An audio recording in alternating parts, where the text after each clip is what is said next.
अस्सलाम वालेकुम my YouTube family, आप सब कैसे हो। उम्मीद है कि आप सब ठीक होंगे। ऊपर वाले की रहमो करम से और आप लोगों की दुआओं की वजह से अल्हम्दुलिल्लाह मैं भी बिल्कुल ठीक हूँ। अभी हो रही है मॉर्निंग का टाइम और मैंने झाड़ू लगा लिया है। उसके बाद जितने भी पत्ते वगैरह निकले थे उसको मैंने एक से पेपर में उठा के दूसरे साइड में रख कर आई हूँ। उसी से हम धान को बॉईल करेंगे। यहाँ पे धान को ना बॉईल किया जाता है। उसके बाद जो चावल धान को सुखा के चावल निकाला जाता है, इसी चावल को यहाँ पे खाते हैं। और यहाँ पे मैं पौधे पे पानी डाल रही थी तो देखिए ज़मीन कितनी सूखी सूखी हो गई है। 2-3 दिन से मैंने पानी नहीं डाला था। तो शादी की वजह से सारा दिन शादी में ही ऐसे बिज़ी रहना पड़ा था, तो इसीलिए घर की हालत एकदम ख़राब हो गई है। और आजकल तो इतना धूल उड़ता है ना सारा, और सिर्फ धूल ही धूल है। पत्ते वगैरह सारे ऐसे सूख गए हैं और पत्ते दिखाई भी नहीं दे रहा है, इतना धूल धूल हो रहा है।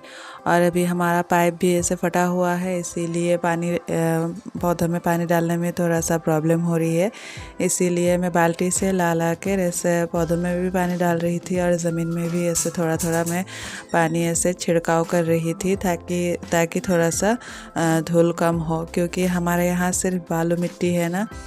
तो जब बरसात नहीं होती है तब पूरा मिट्टी से बालू की तरह हो जाता है और उड़ के सब कुछ घर में जाता है।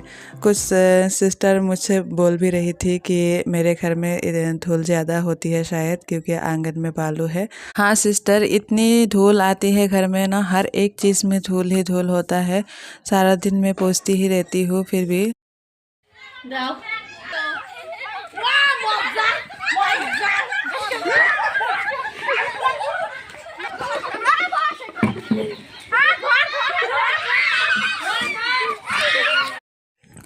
जब मैं पौधों में पानी डाल रही थी तो इतना शोर हो रहा था, तो यहाँ पे आके देखा कि ये लोग सारे लड़ रहे हैं पैसों की वजह से।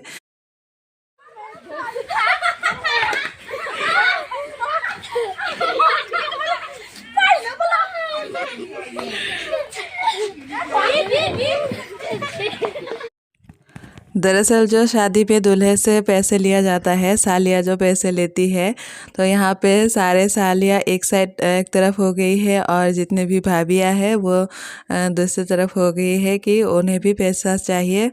तो सारे लोग ऐसे मिल बांट के लेना चाहते थे, लेकिन जितने भी सालियाँ हैं वो लोग नहीं देना चाहती अपना पैसा भाभियों को, और भाभी भी नहीं छोड़ रही है कि हम लोग इतना काम किए हैं तो हमारा भी हिस्सा बनता है। तो हिस्से को लेकर इनमें लड़ाई हो रही है। तो देखिए कैसी लड़ाई कर रहे हैं यह सब। तो थोड़ी देर मैंने ये सब देखा, देखने के बाद घर वापस आ गई थी। आने के बाद यहाँ पे मैंने खीर बनाया है, गुड़ वाली खीर, और इसके ऊपर थोड़ा सा मलाई डाल के थोड़ा सा ड्राई फ्रूट डाल दिया है। यहाँ पे मैंने सिर्फ काजू और थोड़ा सा आलमंड डाला है। तो मेरे ससुराल में शादी का जो ऐसे रस्में होते हैं वो मैंने इस शादी में पहली बार देखा है, क्योंकि पहले मैं सिटी में रहती थी, गुवाहाटी में। तो जब भी शादी होती थी मैं शादी के दिन आती थी, शादी अटेंड करने के बाद या रिसेप्शन में आती थी और फिर चली जाती थी। तो पहले में और बाद में जो भी रस्में होती है वो सब मैंने नहीं देखा था, तो इस बार पहली बार देखा। और इससे पहले जितनी भी शादी थी मैं पहले से इतना जाती नहीं थी। तो इस बार बहुत अच्छा लगा, इतना एंजॉय किया। और बहुत सारा क्लिप मैं आप लोगों के साथ शेयर भी नहीं कर पाई, क्योंकि बहुत दफ़ा ऐसा हुआ कि मैं मोबाइल पकड़ के खड़ी रही लेकिन कैमरा का बटन दबाना ही भूल गई थी, इसीलिए। लेकिन मेरे मायके की तरफ ऐसे शादी में इतना ज़्यादा डांस वगैरह ये सब डीजे वगैरह नहीं बजाते हैं, सिंपल सा ही शादी होता है। वैसे डेकोरेशन वगैरह सब कुछ करते हैं, लेकिन डांस से सिर्फ नाच गाना नहीं होता है। और मेरे हिसाब से इस्लाम में नाच गाना तो होना भी नहीं चाहिए शादी में, क्योंकि नाच गाना हराम है हमारे लिए। और यहाँ पे करते हैं, पहले से ही लोग ऐसा करते थे, ये लोग समझते नहीं हैं। तो इसी तरह से शादी निपट गई। और अभी घर की जो हालत है क्या ही बताऊँ, कुछ दिन से मैं घर की काम अच्छे से कर ही नहीं पा रही थी। थोड़ा थोड़ा ऐसे आती थी, ऊपर ऊपर करके फिर से शादी वाले घर में भाग जाती थी। तो धीरे धीरे अब फिर से क्लीन करूँगी। तो कुछ ही दिन पहले मैं सारा कुछ ऐसे डीप क्लीन किया था, बेडरूम और ड्राइंग रूम, किचन, सब कुछ। इसीलिए अभी रोज़े से पहले, रमज़ान से पहले थोड़ा थोड़ा क्लीन करूँगी तो हो जाएगा। और अभी मेरी मायके की तैयारी भी हो रही है, देखते हैं कब तक जाऊँगी, सोच रहे हैं।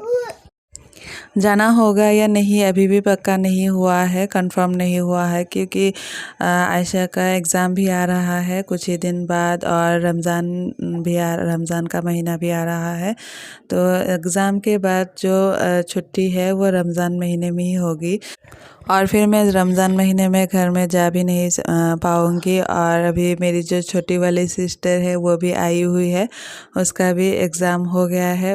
मतलब कि वो टीचर है, स्कूल में पढ़ाती है, तो उनके स्कूल का एग्ज़ाम हो गया है और छुट्टी मिल गई है, इसलिए वो आ गई थी कुछ दिन के लिए। तो रमज़ान से पहले वो भी चली जाएगी। साल में एक आधा बार ही उससे मुलाकात होती है, तो वो आई हुई है मायके में, तो इसीलिए मेरा भी मन कर रहा है कि मैं भी जाऊँ। हस्बैंड तो मना ही कर रहे हैं, तो देखते हैं क्या होता है।